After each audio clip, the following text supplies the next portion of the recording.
ஸ்ரீபுரம் பக்கத்தில் பத்தச்சனை கிராமத்தில் வச்சுக்கிறேன் சார். 260 சென்ட் சிபிஆர் சாலைக்காக எடுத்தாங்க சார் எங்கிட்ட இருந்து. அதில் சுமார் 200 பனைமரங்கள் மேலே இருந்தது சார். மொத்த பனைமரத்தை பிடிங்கி நடன்னு சொல்லிட்டு அவங்க சொன்னதுக்கு அப்புறம் நடாமல் மொத்த பனைமரம் இடிச்சு எடுத்து மொத்தமே அழிச்சிட்டாங்க சார். அதை பிடிங்கி நடலை. அரசாங்க அதிகாரி வந்து யாருமே கேட்கல. ஒரு தேசிய மரம்னு சொல்கிற மரத்தை 200 பனைமரம் அழிச்சிட்டாங்க. எங்கள் வாழ்வாதாரமே அதான். வருஷத்துக்கு 1 லட்ச ரூபாவில் இது பண்ணியிருந்தோம். இப்போ எந்த ஒரு நடவடிக்கையும் எடுக்கல. இதை குறித்து கலெக்டர் கிட்ட கொடுத்தோம். யாரும் வந்து நேரில் பார்க்கல. அழிச்ச பனைமரங்கள் மொத்தம் பட்ட நிலத்திலே போட்டு வச்சிருக்காங்க. நாங்கள் எவ்வளோ மூவ் பண்ணிட்டோம் சார். எந்த ஒரு நடவடிக்கை எடுக்க மாட்டாங்க. அதிகாரி எடுக்க மாட்டாங்க. ஹைவே டிபார்ட்மெண்ட் என்ன பண்ணுறாங்க, ஓரியன்டல் நிறுவனத்துக்கு ரோடு போகிற டிபார்ட்மெண்ட்டுக்கு கொடுத்தாங்க.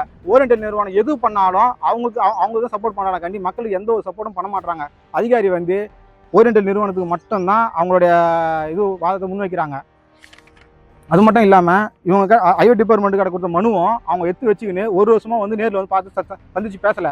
அதுக்கான மனுவும் இருக்குது. இதுக்கான நடவடிக்கை யாருமே எடுக்கல சார். நீங்கள் தான் முயற்சி பண்ணி இதுக்கான நடவடிக்கை எடுத்து அரசு அதிகாரி வந்து எங்க நேரில் பேசணும் சார். இதுக்கான இது இருக்குது சார். வீடு வந்து இடத்து ஹைவேல போதா? போகல சார்.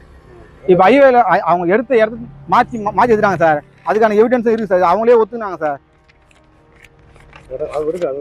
இருக்கு சார். ஆமாம் சார். அவங்க வந்து 30 மீட்டர் தள்ளி பிரிட்ஜ் அவங்களே சொன்னாங்க சார். இதை அவங்க டீம்லேருந்து போன ஆகஸ்ட் மாதம் வந்து அவங்க டீம்லேருந்து பார்த்துட்டு 30 மீட்டர் பிரிட்ஜ் வந்து வெளியே போயிருக்கு, அதனால் ஒன்றும் பண்ண முடியாது, இதுக்கான காசு போட்டாச்சு, ஒன்றும் பண்ண முடியாது அப்படின்னு அவங்களே சொன்னாங்க சார். காசு போட்ட இடம் அரசுக்கே சொந்தமானது, அது தப்பு ரைட்லாம் பேசாதீங்க. ஆமாம், காசு போட்டாச்சு. ஆனால் இது நான் காசு போடுறதுக்கு முன்னாடியே நாங்கள் சொல்லிட்டேன் சார். நான் ஜூன் மாதம் சொல்லிட்டேன் சார். ஆகஸ்ட் மாதம் தான் காசு போட்டாங்க. அதுக்கான விளக்கம் கொடுத்தா அதுக்கு காசு போட்டு அரசாங்கம் சொந்தமானது, நீங்கள் காலி பண்ணி கொடுங்க. அது ரோடு போடல, மரம் வைப்போம், செடி வைப்போம், நாங்கள் என்ன வேணா வைப்போம். காசு போட்டாச்சு இல்லை, நீங்கள் காலி பண்ணுங்க. நீங்கள் முதல்ல நாங்கள் சரி தப்போ நீங்கள் பேசாதீங்க. நீங்கள் வரைபட வச்சு நீங்கள் காட்டாதீங்க, நீங்கள் வரைபட வச்சு காட்டுறீங்க அப்படின்னு சொல்கிறாங்க சார்.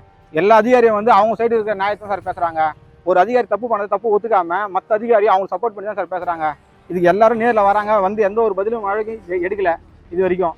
நாங்கள் கஷ்டப்பட்டு தான் சார் இருக்கோம். இப்போ எங்கள் வாழ்வாதாரம் வந்து மொத்த மரமாக ஆயிடுச்சு சார். 260 சென்ட் போயிடுச்சு, பனைமரம் போயிடுச்சு, குடிங்க நடுவும் இல்லை. இப்போ இருக்கிறது இந்த இடம் மட்டும் தான் சார்.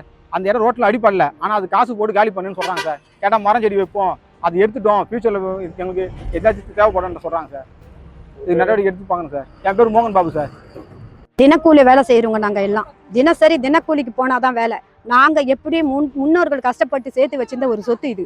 ஆக என்னை இந்த வீட்டை காட்டி தான் கல்யாணம் பண்ணின்னு வந்தாங்க. நான் எனக்கு 3 மகன். அந்த 3 மகனையும் எனக்கு மருமக 3 பேர் இந்த வீட்டை காட்டி தான் கல்யாணம் பண்ணி வந்து. இப்போ ஒருத்தர் டெலிவரி ஆகி 3 மாதம் கூட ஆகலை. இம்மிடியட்டாக டெய்லி ஒரு டார்ச்சர். இதை தாங்கவே முடியல. எங்களுக்கு போட்ட இழப்பீட்டு தொகையும் சரியான இல்லை. 200 பனைமரத்தை வச்சு அதில் ஓலை வெட்டி நுங்கு வெட்டி எங்கள் வீட்டுக்காரெல்லாம் இதில் தான் போயிச்சிருந்தோம். இதையும் இது பண்ணிட்டாங்க. ஸோ எங்களுக்கு தக்க நடவடிக்கை இம்மிடியட்டாக எடுக்கணும்னா யாராச்சும் ஒருத்தர் தற்கொலைக்கு முயற்சிக்கிறோம். ஸோ எங்களுக்கு இம்மிடியட்டாக இதை நடவடிக்கை எடுக்கணும். ஹைவே டிபார்ட்மெண்ட்டில் தினசரி 100 police, sub collector Jayanthi madam ஒரு மேடம் டெய்லி வந்து டார்ச்சல். இதை ஏற்றுக்க முடியல. மன உளைச்சல் அதிகமாக இருக்குது, தாங்க முடியல. 3 மருமக வீட்டு சம்பந்தி வீட்டாரோ எங்களை வந்து டெய்லி அவங்க வேற டார்ச்சல். எந்த தரப்பை நீங்கள் வைக்கிறீங்க? எங்களுக்கு இம்மிடியட்டாக தக்க ஆக்ஷன் எடுத்து எங்களுக்கு பதில் நீ இம்மிடியட்டாக சொல்லணும். நான் சூசைட் பண்ணிக்க ரெடி சார். இதுக்கு நீங்க இமிடியேட்டா எங்களுக்கு பதில் சொல்லி ஆகணும். ஹைவே டிபார்ட்மெண்ட் பதில் சொல்லி ஆகணும். நான் என்னுடைய தரப்பு சொல்லிட்டேன். அடுத்தது வாப்பா, நீ பேசுப்பா. எங்க தரப்பு எங்க கோரிக்கை, எங்களுக்கு இடம் வேணாம் சார். வீட்டை விடுங்க, வீட்டை விட்டுட்டு போங்க. அடுத்தது ரோட்டுக்கு வேண்டிய மெஷர்மெண்ட் சரியா ஆயிடுச்சு. ஸோ எங்க வீட்டையும் இடிக்கிறேன் வந்து டெய்லி வீட்டாண்டா இதை ஏற்றுக்க முடியல, சாப்பிட முடியல, தூங்க முடியல. இவ்வளோ மன உளைச்சல் இருக்கிற எங்களுக்கு தக்க நடவடிக்கை ஹைவே டிபார்ட்மெண்ட் மூலியமா அரசாங்கம் மூலியமா நீங்க எடுத்து ஆகணும். ஸோ இப்போ விஜய் ஆட்சியில் எங்களுக்கு இல்லையா 3 மகனும் நல்லா படிச்ச மகனுங்க கவர்மெண்ட் வேலை கொடு, இந்த இடத்த விட்டு நாங்கள் போறோம். என் பேர் பூங்கொடி சார்.